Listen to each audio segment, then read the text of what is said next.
Book Review. I reviewed Notes from Underground. I reviewed Crime and Punishment. So now it's time for Dostoevsky's magnum opus, The Brothers Karamazov. The book starts with an introduction that gives us some context. At the time of writing this novel, Dostoevsky's 3-year-old son Alyosha died of epilepsy, a condition that he inherited from Dostoevsky himself. His grief led him to a monastery where he met an elder on whom he bases the elder in this book. Now, with Dostoevsky's other books, the sort of political situation, the philosophies of the time are really important, and while that's true here as well, it really feels like this book is a lot more personal. We get a glimpse into his grief and the challenges with his faith. So the book centers around the 4 sons of Fyodor Pavlovich, this sensual buffoon of a father. There's Dimitry, the eldest, a sensual, helpless romantic who's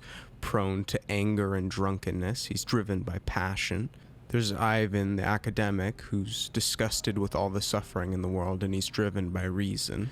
And then there's Alyosha, the youngest, the sort of pure, naive character who went off to become a monk. Finally, there's Smerdyakov, who is the illegitimate son of Fyodor. His name literally means son of the reeking one, which is a reference to his mother, who was this poor mute who was taken advantage of by Fyodor and got pregnant and died during childbirth. Fyodor never admits to being the father, but he hires Smerdyakov as his servant. And Smerdyakov is this morose epileptic. The plot is primarily driven by a conflict between Dimitry and his father over a girl, Greshenka. They both want the same woman, and also Dimitri's inheritance. Both Ivan and Alyosha are trying to keep the peace, but there's this parasital tension between all 4 sons and the father at all times. Maybe not Alyosha, but perhaps Alyosha to a certain degree of abstraction. Amid all this, there's this sort of higher plot that is Alyosha's faith. In Book 5, a conversation is had between Ivan and Alyosha at a restaurant about God. Ivan says, "It isn't God I don't accept, Alyosha. It's just his ticket that I most respectfully return to him. Tell me yourself directly, I challenge you. Imagine that you yourself are erecting the edifice of human fortune with the goal of, at the finale, making people happy, or at least giving them peace and quiet. But in order to do it, it would be necessary and unavoidable to torture to death only one tiny little creature, that same little creature that beat his breast with his little fist, and on its unavenged tears to found that edifice. Would you agree to be the architect on those conditions? Tell me, and tell me truly. Even if it is all resolved, in the end, all wrongs are made right, all sins are forgiven, I still don't accept it. I don't accept it if the cost is the suffering of children." But Ivan is still not an atheist. He's contending with the idea that if there is no God, everything is lawful. It's as if he learned from Raskolnikov from Crime and Punishment, that if there is no God, there is no moral ideal.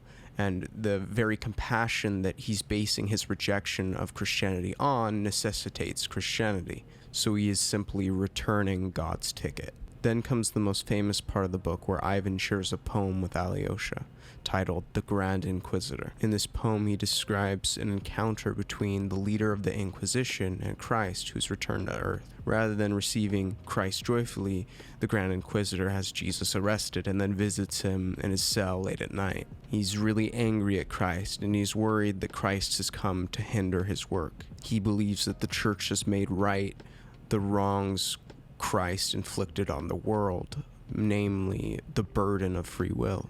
The suffering, responsibility, and freedom that Christ has brought is going to be taken up by the church. Everybody's problems are going to be solved, and in order for this all to occur, Jesus must be put to death. Now, after listening to the Grand Inquisitor's rant, Jesus simply leans forward and kisses him on the lips. The Grand Inquisitor, stunned and moved, decides to let Jesus go, but on the condition that he never returns again. Alyosha doesn't really have a strong response to all of these arguments. He argues that Christ was the edifice, and through him all our sins can be forgiven. Now, there's a lot there, but he doesn't push it. He answers that the poem is a great representation of other churches, but not the Russian Orthodox Church. But he knows that that is besides the point, really. So instead he does something symbolic. He leans forward and kisses Ivan on the lips, to which Ivan responds, plagiarism, and they both laugh and sort of have this mutual bonding experience. In the very next chapter, Father Zosima, who is Alyosha's real father figure, is on his deathbed. And there, before he dies, he decides to relate his life story to all of the monks. He decides to tell his story of his conversion, starting with the story of his brother, who was corrupted by this secular academic. Basically, his brother became this preteen, edgelord, atheist, but then he gets sick. He knows he's doomed to die, and in his feverish decline, he turns to God. He begins proclaiming that he's guilty for the sins of everyone, that everyone's guilty for the sins of everyone. And asked why that is, he says he can't explain it, but he feels that it's true. The more the boy suffers, the more spiritually enlightened he becomes. And just like in Crime and Punishment, there's this feverish spiritual fervor, a divine ecstasy that only increases when he accepts that he's even more guilty and his suffering increases. The doctor proclaims that he's going mad because of his sickness. Zosima continues, and I'm going to read this straight from the book, but it's the story of Job. This is going to be a little long, so if you want to skip ahead, you can. There was a man in the land of Uz, perfect and upright, and his substance was such and so many camels, so and so many sheep and she-asses, and his sons went and feasted in their houses, and he loved them greatly, and said prayers for them to God, for perhaps they had sinned in feasting. And then when the sons of God went to present themselves before the Lord, Satan came along with them, and said he had come from going to and fro in the earth, and from walking up and down in it. Hast thou considered my servant Job? God asked him, and God boasted to Satan, pointing to his great and perfect servant. And Satan smiled mockingly at God's words. Deliver him unto me, and ye will see that your servant will raise his voice against you, and curse your name. And God delivered his righteous one, whom he so loved, unto Satan, and Satan smote his sons and his daughters and cattle, and scattered his wealth, suddenly as by one of God's thunderbolts. And Job rent his mantle, and fell down upon the ground, and began to wail. Naked came I out of my mother's womb, and naked shall I return thither. The Lord gave, and the Lord hath taken away. Blessed be the name of the Lord from this day hence, and evermore. I have been unable to read that most biblical of tales without tears. What unimaginable greatness and mystery it contains. Later on I heard the words of the mockers and the blasphemers, proud words. How could the Lord deliver the most beloved of his saints to the idle ploys of Satan, take his children from him, smite him with illness and sore boils, so that he took him a potsherd to scrape the pus from his wounds? And for what? Merely in order to be able to boast to Satan?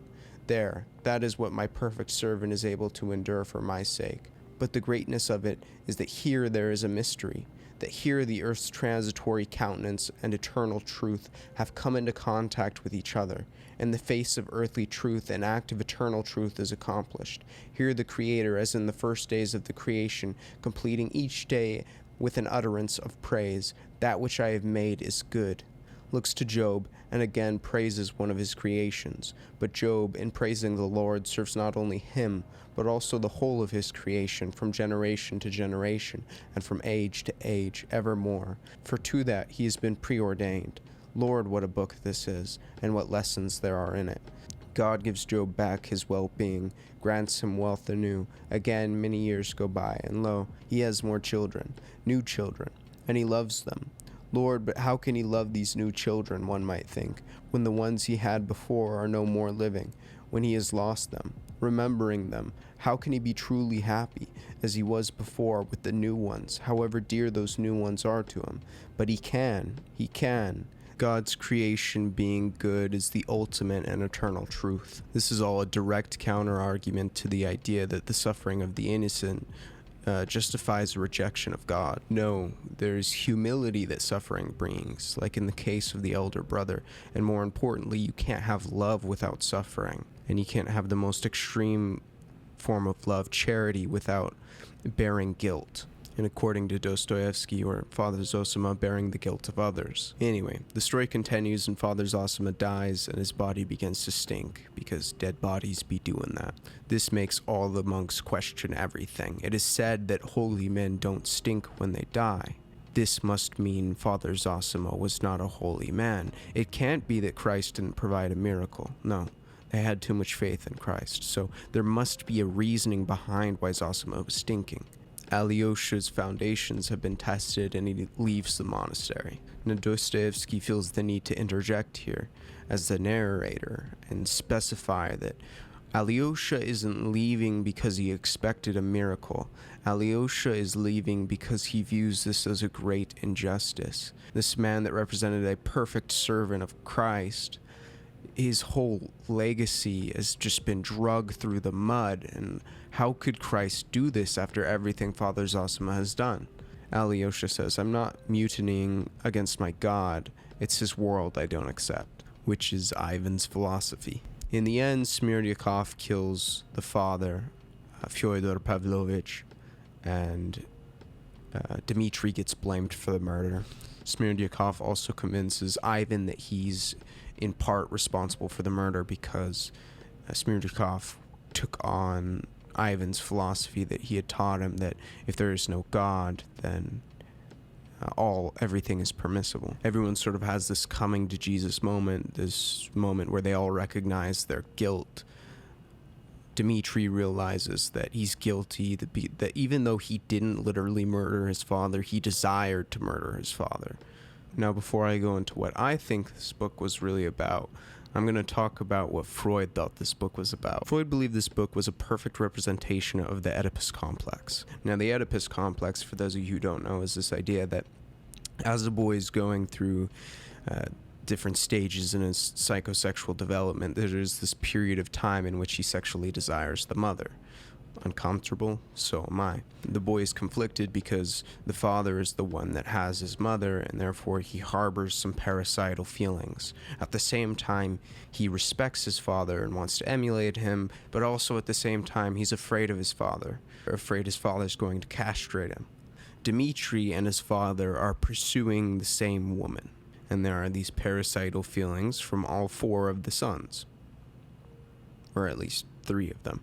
Freud thinks this book is Dostoevsky airing out his resolved feelings of guilt from his childhood when his father was brutally murdered. He believes that Dostoevsky is this sort of spiritual masochist, that Dostoevsky was harboring parasital feelings towards his father because of the Oedipus complex, and so he feels partially responsible for his father's death. So these ideas that through guilt we have this spiritual enlightenment, fervor,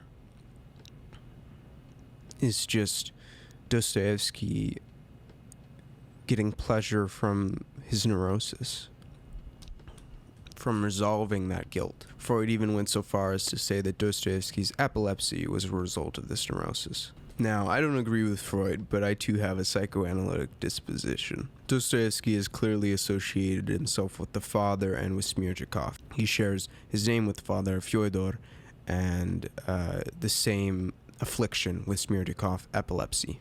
The father is space, Smerdyakov is resentful. Now, this means to me that he does have these intense feelings of guilt, that Freud was right in that regard, that Dostoevsky recognizes his baseness.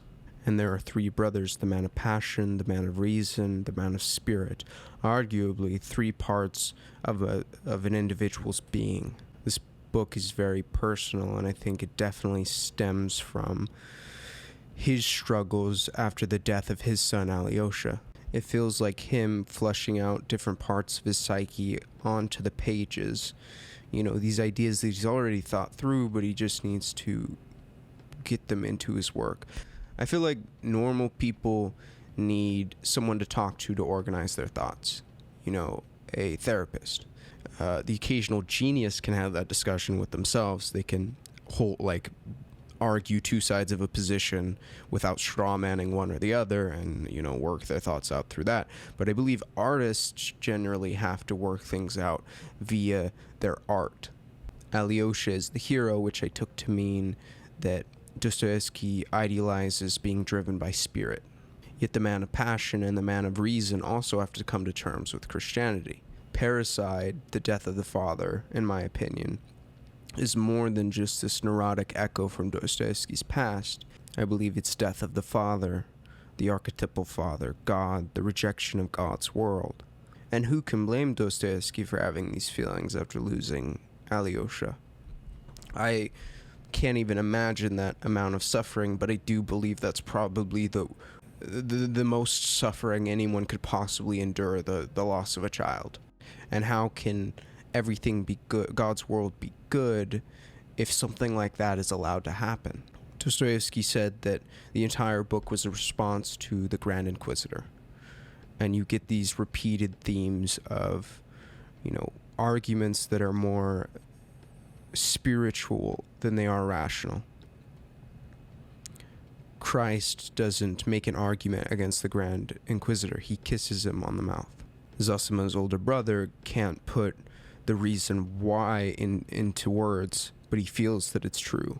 The only time where we get more reasoning is in Zosima's recounting of the story of Job.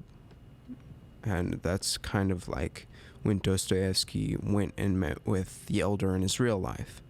Now, I believe Dostoevsky learned these life lessons, and he still wanted to work through them, and so he put pen to paper, and each of these characters, went from representations to real consciousnesses.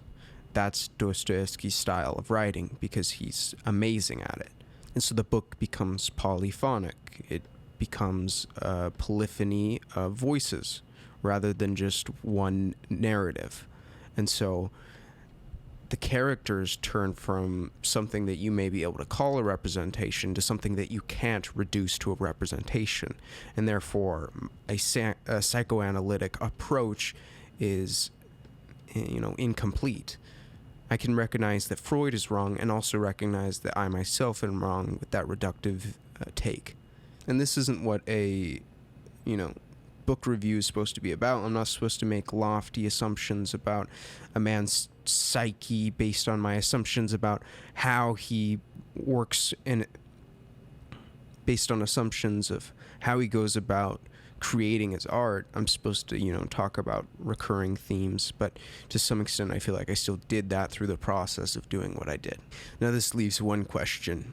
What the heck is Greshenka supposed to be? Now bear with me, I'm going to get radical here, but I believe, women are more than just sex objects. I can't actually reduce Freud to that. He also believes that the mother can save the son from masturbation, so...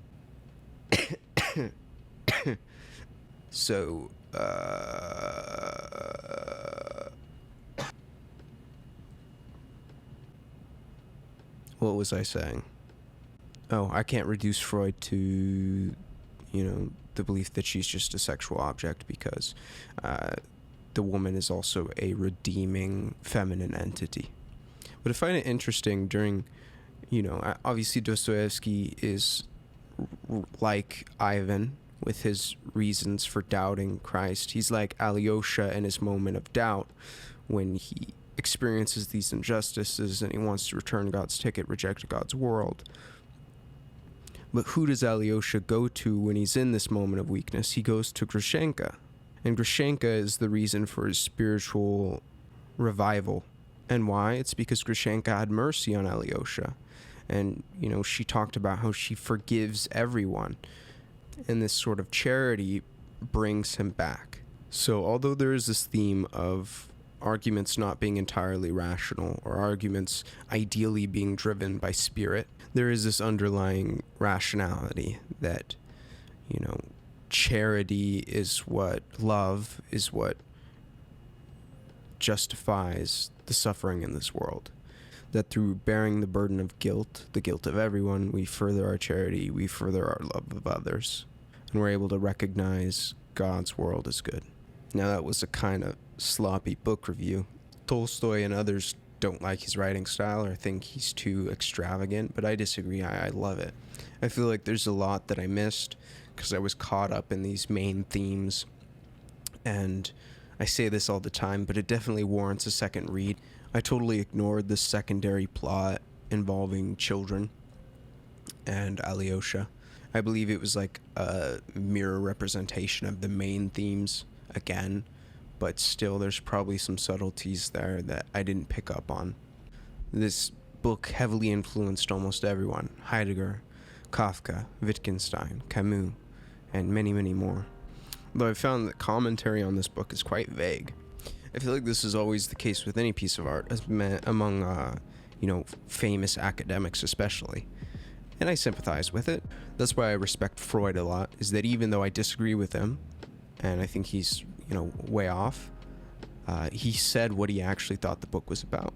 Now, James Joyce said, "The Brothers Karamazov made a deep impression on me. He created some unforgettable scenes. Madness, you may call it, but therein may be the secret of his genius. I prefer the word exaltation. Exaltation which can merge into madness, perhaps. In fact, all great men have had that vein in them. It was the source of their greatness. The reasonable man achieves nothing." And I think it's funny that this is how people respond to, it was beautiful what he said, but this is how people respond to spiritual convictions. Madness. I'm giving this book a 10 out of 10. I wish I could have brought... I keep doubting myself. I really didn't want to make this video because I felt like there's so much to this book that no matter what I said, it would be inadequate. And I still feel that way. But I feel like as long as I captured the core of the book, the story of the Grand Inquisitor, Zosima's response, then, I'm giving you guys something. But that's all I have to say, really. I'd like to hear what you guys think. Anyway, bye.